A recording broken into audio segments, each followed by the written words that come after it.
Warning, you might find the content herein disturbing, but the truth must be revealed. This is an open letter to all the leaders and governments of this world. First of all, I want to give you thanks sincerely that you have forsaken privacy and work in irregular hours, long hours, to serve the public and to bring the standard of our co-citizens to a more desirable level in many aspects, while sacrificing personal pleasure, wellness, and precious time, plus enduring criticism sometimes. I am thanking especially the leaders and important ministers and other high positions in the government of this world who try their best to govern the nations with all they have got. I'm helping by this an invisible way. I'm supporting you mentally and spiritually. With all love and respect and best wishes, I am sending this letter on air to clarify some of your questions and maybe some of my not very clear intention in the letters that I have sent you previously. The most important answer, of course, would be that it's not about how to humanly slaughter. It is about we must not slaughter at all. Zero tolerance of animal products. Respected leaders and government officials. I am really grateful to you for all you have done up to date to help our world the best you can, especially the higher position of leadership, such as the kings, the queens, the prince, the princess, the prime ministers, presidents, ministers of different departments. I thank you all. In the name of all citizens of the world, I appreciate what you have done. It's not easy to be in a little role and working with so many different personalities, opinions, and so on. This is just a reminder, because I know that you know what the right thing to do. You know what it is, yes, because you are smart. That's why you are chosen to lead and help wherever needed, whomever needed, including our co-citizens, the animals. But you know what to do. You know deep in your heart what to do, what's the right thing to do for the world. Heavens hold you responsible for your work on earth to represent justice, to care for God's children, and you know the cost of not doing it right. You must protect all under your wings, the co-citizens and the co-inhabitants, that is, the so-called animals. They are utterly helpless and at the mercy of humans' power. I wrote many letters to all of you who work in the governmental body. Many of you did answer. Many of you have some question, or differently. Some do not answer. Maybe because you still take time to think about this subject. It's heart-wrenching, isn't it? Because I can hear animals' anguish cries. So, how would you not? You have more protection for health, etc. The poor citizens have less. Well, many of them poorly can afford the protection they need. And the animals absolutely do not have a voice, a choice, any lawyers to protect them at all. Pray heaven, have mercy on us and on the animals. Put yourself in their position, so helplessly delivered to brutality. Perhaps you are still pondering about it. We thank heaven for whatever help render to our world and to all beings on this planet.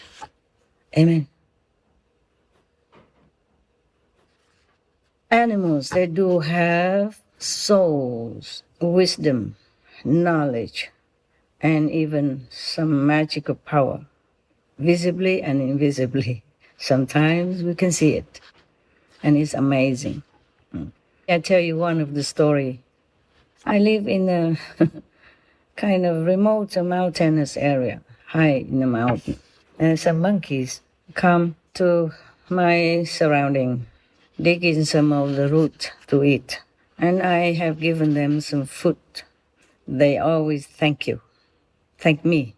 I say, thanks heaven. I'm just passing the gift to you. Thank God. And every time they see me, they always greet me with, we wish you well. Oh. That's wish you well.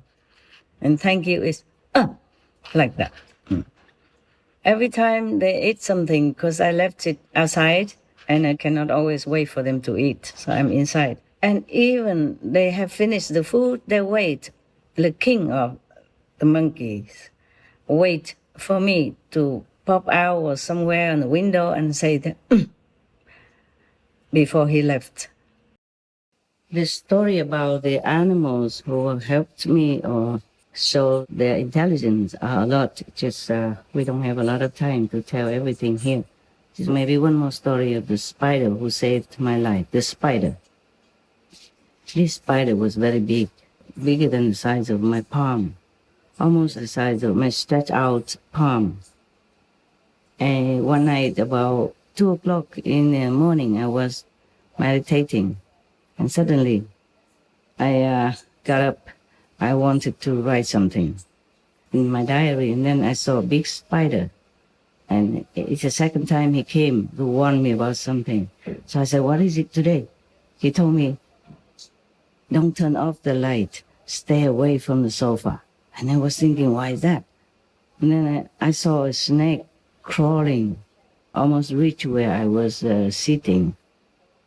So, of course, I use a net kind of instrument, you know. People use it to catch the butterfly or something from the house to bring him out. So I use that to let him crawl in, and I put him outside. I was really grateful that he saved my life that day, because it was a very poisonous snake. I can tell by the color and the triangle shape of his head.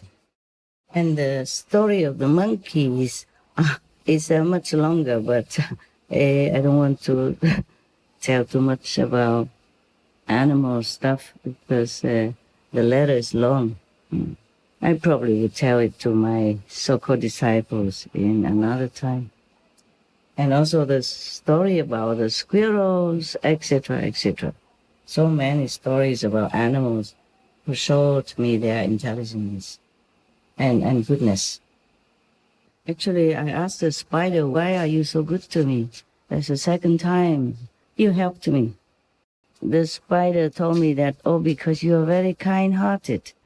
You have never killed us. I said, kill you? How would I even think about that? He said, not just the spider type, but you save all the insects from your house. You never killed any of us insects. So we also have to help you. That's what he said.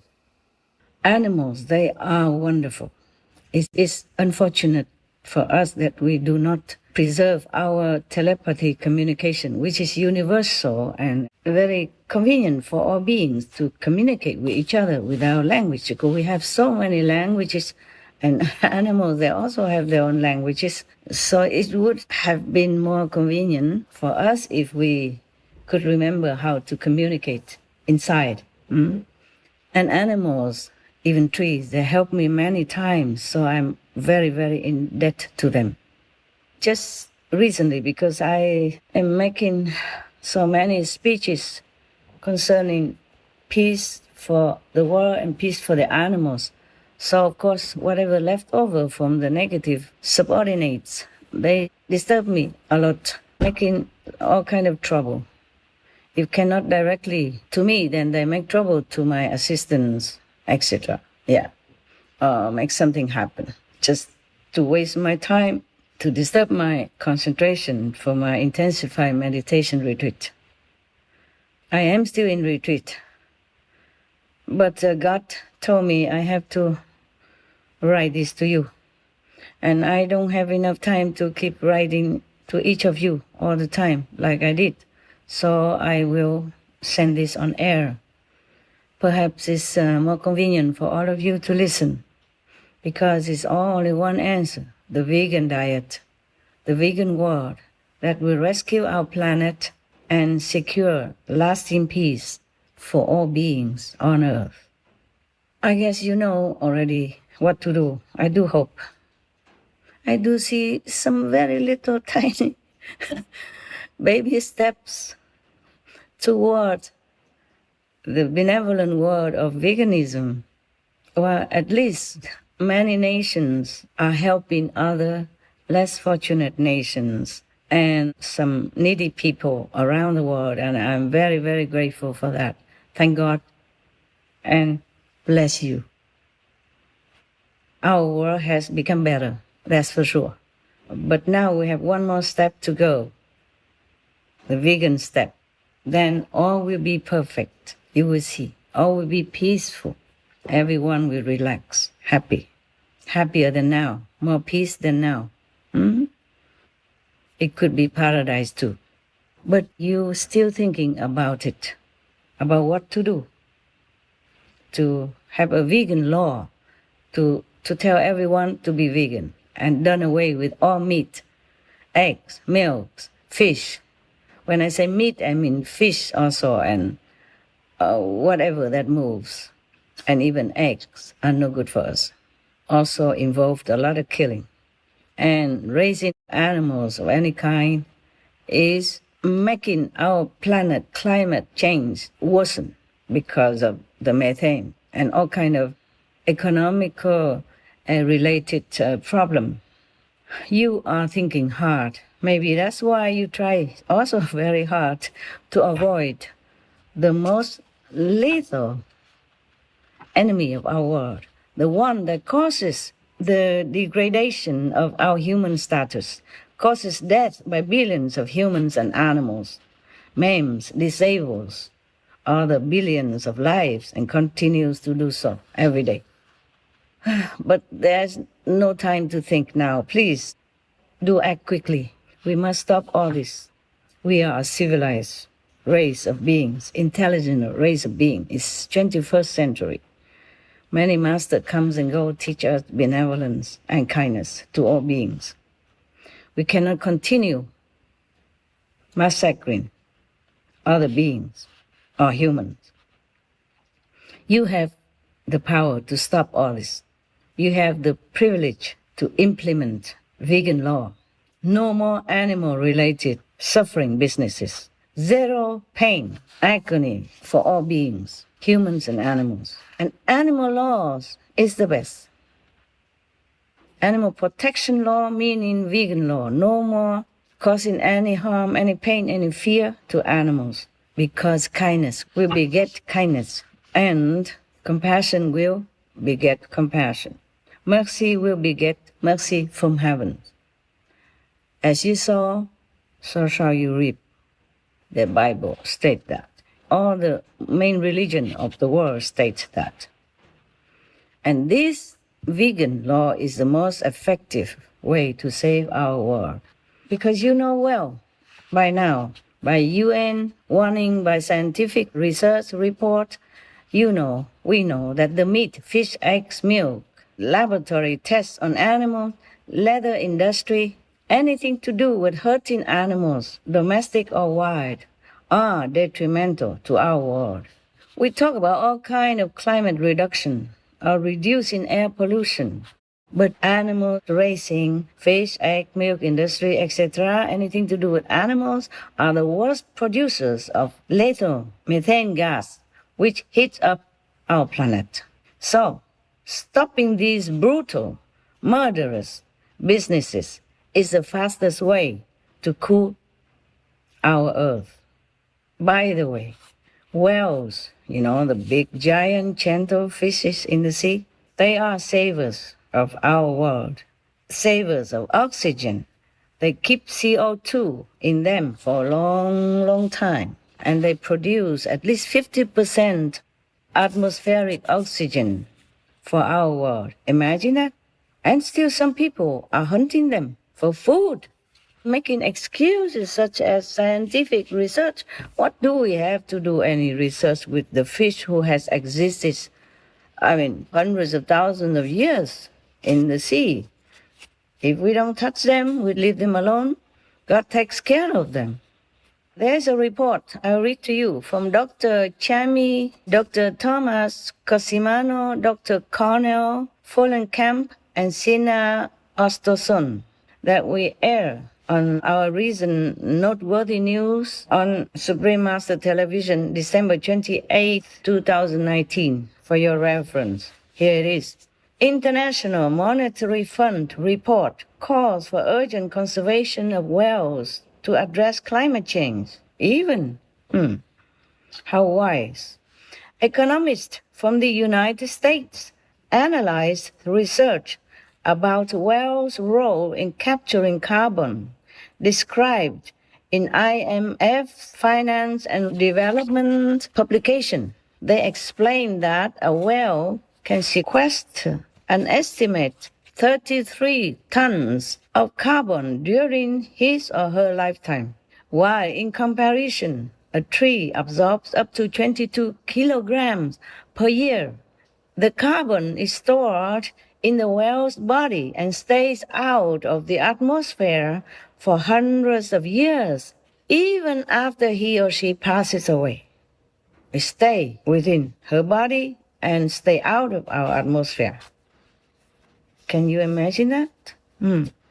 So God has arranged many savers, angels in disguise, in the form of the animals to help us.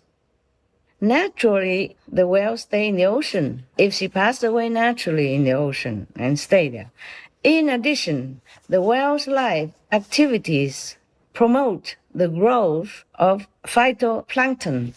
Repeat, the whales produce phytoplankton, which provides at least 50% of atmospheric oxygen and captures 40% of global carbon annually. 40%. The whales capture 40% of global carbon annually. Imagine. Wow. During her lifetime, all the whales are like that. And that is their mission.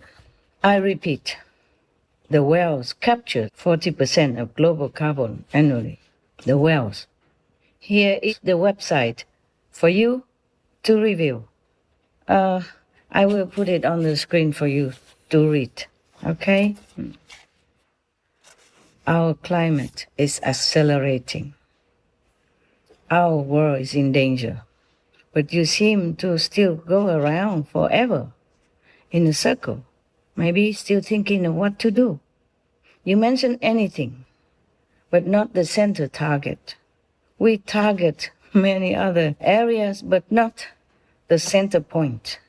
Just like scratching outside of the thick socks does not relieve the itch. By now, scientists have warned us x times, many times, repeatedly, by evidence that vegan is the best, most effective way to reduce global warming. Reducing or stopping climate change, stabilizing it, is good for all of us, humans and animals, tenants. Yes, we are just tenants of this world house. No right to damage it without being fined heavily.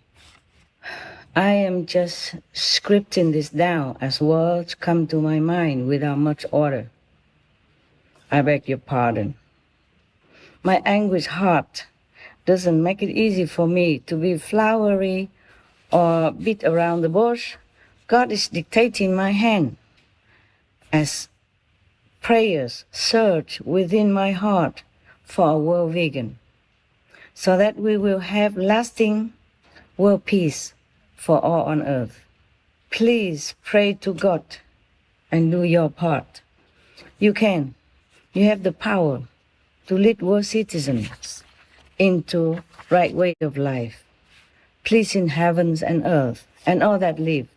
We are all grown up, honest citizens, God-fearing, law-respecting. So there's no need to be flatteringly fake. I respect you, your intelligence, so I will not tell you anything less than honesty and truth. Plus, we are all transparent in the eyes of heavens. And every day so much untold suffering all around our world that's witnessed by heaven and earth. We all know that meat eating is number one killer in our world.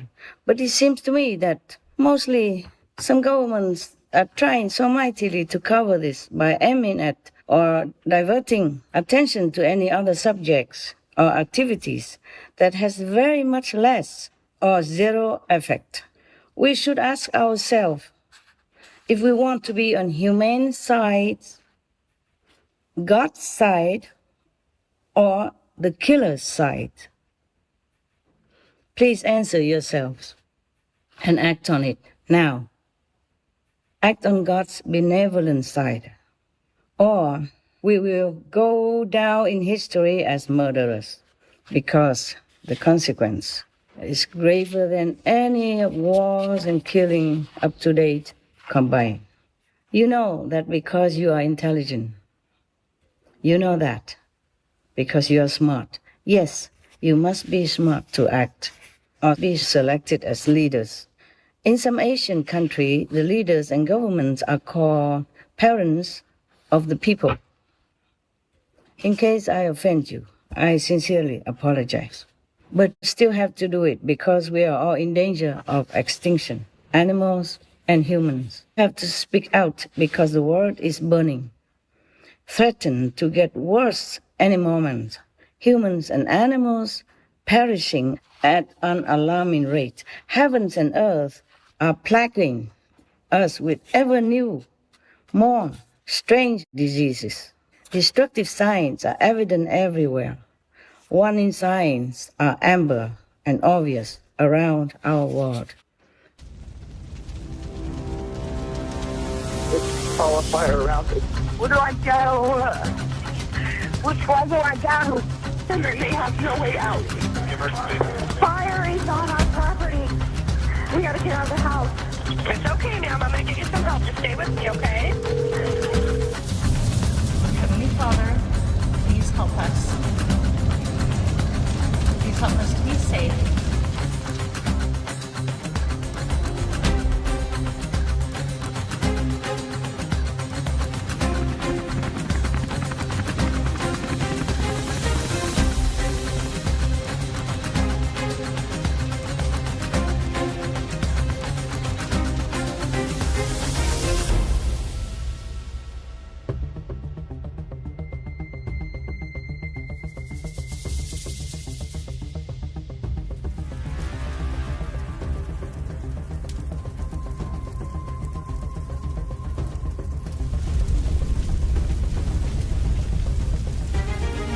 Help is on the way.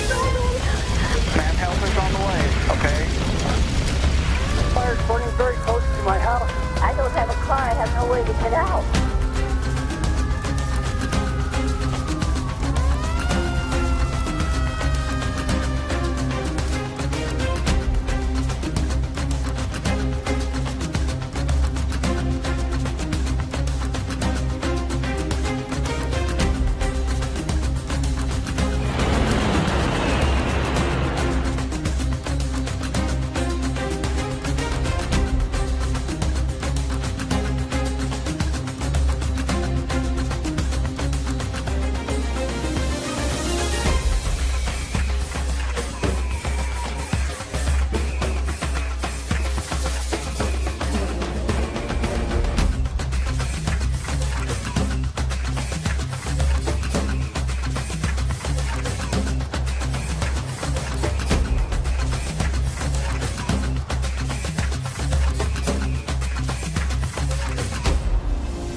We got the fire coming southbound. You just got here immediately. I mean, we needed them out here an hour ago. Need a helicopter.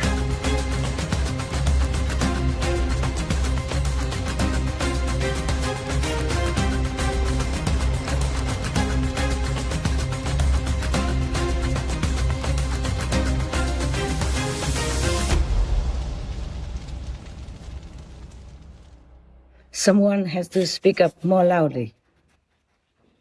I have to speak up more loudly. Or the government signed the less meat protocol, but haven't done anything concrete for it. Oh, God help our world. But maybe God doesn't want to hear us anymore. Has might have turned his head from our prayers because your hands are full of innocent blood. I quote the Bible that many of you know. That is Isaiah chapter 1:15.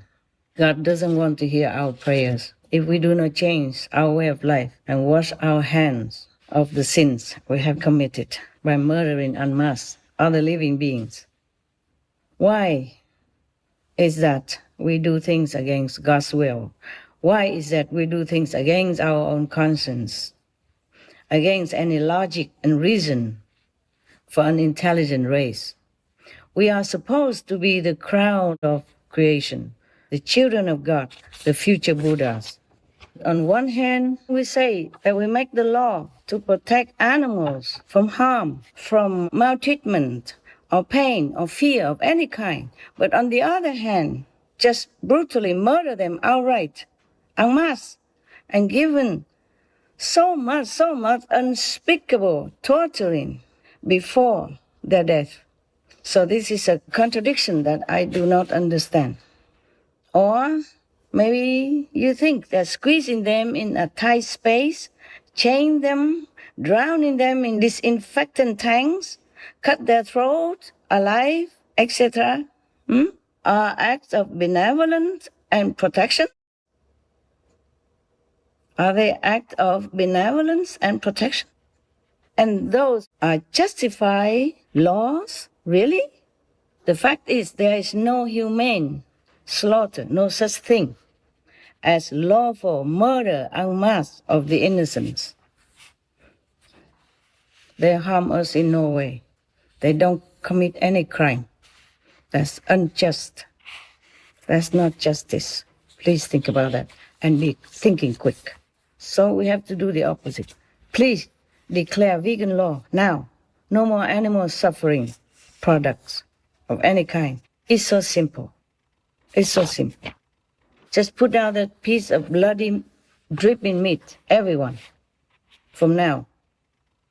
From whatever living beings that meat or product might came from.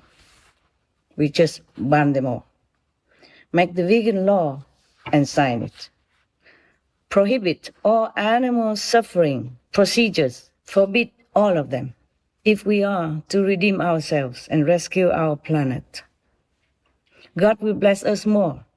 He has already said, He doesn't want any animal sacrifices, even for himself, as stated in the Bible. Don't bring me any more sacrifices. Don't bring me any more animal sacrifices. Yes. He said somewhere else also in the Bible, when you lift your hands in prayer, I will not look. Though you offer many prayers, I will not listen, for your hands are covered with the blood of the innocent victims. They are victims. Xin cho nhau chiều mến